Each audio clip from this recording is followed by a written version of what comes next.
What is up, YouTube? Jason here, and today I have my first video on Fyodor Dostoevsky's Crime and Punishment. I thought it'd be interesting to do a character sketch of the main character, Rodion Raskolnikov. I've only read the first chapter, but I've also looked into the text a little bit. So this character sketch is going to be based off his description given to us in the first chapter, but also just some things I've learned from doing a little bit of research and watching some videos on Raskolnikov and Crime and Punishment as well. But I'll be reading from my journal, and it's just basically me interpreting the first chapter and hopefully providing some insight on his thought process and his character by and large. All right, so we have Rodion Raskolnikov, a young law student living in a garret in the slums of St. Petersburg. He's described as tall, thin, and handsome, with long dark brown hair and deep brown eyes. His clothes are representative of not only his position in society, but also his deteriorating mental state.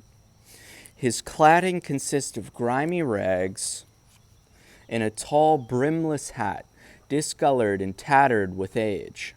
This badge of dishonor, or emblem of impoverished plasticity, was worn at a slight tilt, further agitating the scowling faces and pointing fingers of passers-by. At best, Raskolnikov looks awkward and down on his luck. At worst, he is a mangy rat scurrying along the feet of humans, albeit in terms of his looks, nothing a good shower and a run of a comb through his hair couldn't fix. But now you simply have a more handsome, dignified-looking rat, but still a rat nonetheless. In reality, he's the poster child of economic cataclysm. He has nothing to live for because he has nothing of value to die for. No money, no career, no wife. His only company, it seems, is a bleak internal monologue that echoes a loathsome view of himself, and as well as homicidal ideation. He sees but isn't seen. He hears but isn't heard. This has gone on for long enough that by the time we meet him, it doesn't appear as though he wishes to be either, seen nor heard. He doesn't really care. Rather, he'd rather avoid being seen or heard. He tiptoes his way out of his prison cell of an apartment so as to not encounter his landlady, whom he owes money. He's painfully aware of the power imbalance. Raskolnikov shrinks when conversing with people. He disassociates and retreats to the recesses of his mind. This is a defense mechanism with a propensity for erasure of self. The interplay between the subconscious and conscious mind is one of master and slave. The id and superego, now these are Freudian terms describing the ego. The id and superego, while in the passenger seat, navigate, while the conscious mind of Raskolnikov serves as the chauffeur, shuttling around desires for prominence and control.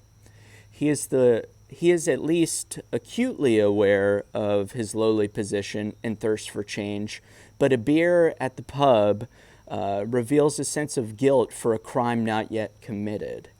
However, the static boulder of murderous fantasy has begun to tumble with the canvassing of Alyona Ivanova's residence. All of Raskolnikov's rationale is trampled upon and usurped by Machiavellian inertia, masquerading as something of a Petersburg Robin Hood. Better to eat the rich than starve to death, kneeling at their feet begging for breadcrumbs. This platitude is the foundation where the justification for murder may be found.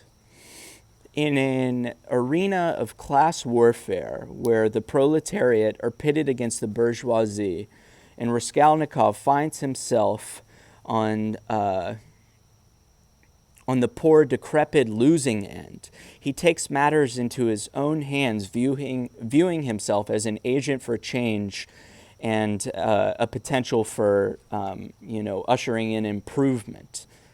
However, true displays of altruism, and not even saying that he's altruistic, but just for the purpose of this argument, however, true displays of altruism shouldn't induce guilt nor disease the spirit.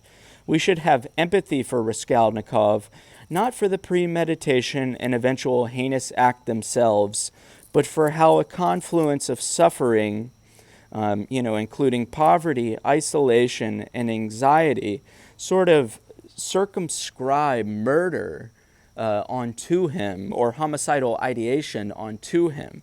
They dilute his thinking to such an extreme where he views murder as his ticket out of such a state.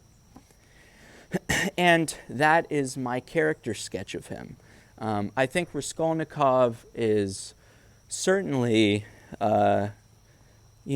fallen victim to unfortunate set of circumstances, but I'll have to keep reading to see how these, just how the story plays out. I intend to make many more videos on crime and punishment. I'm gonna, I think, keep reading after I complete making this video. And just be on the lookout. I'm also hopefully going to mix in some short stories or poetry in future videos. So I'm not focusing on just one novel. And so I'm expanding my literary horizons, right? But yeah, we'll see. Just be on the lookout for more videos. And that was my sketch of Raskolnikov so far. We'll see how it evolves as I continue to read. So thank you.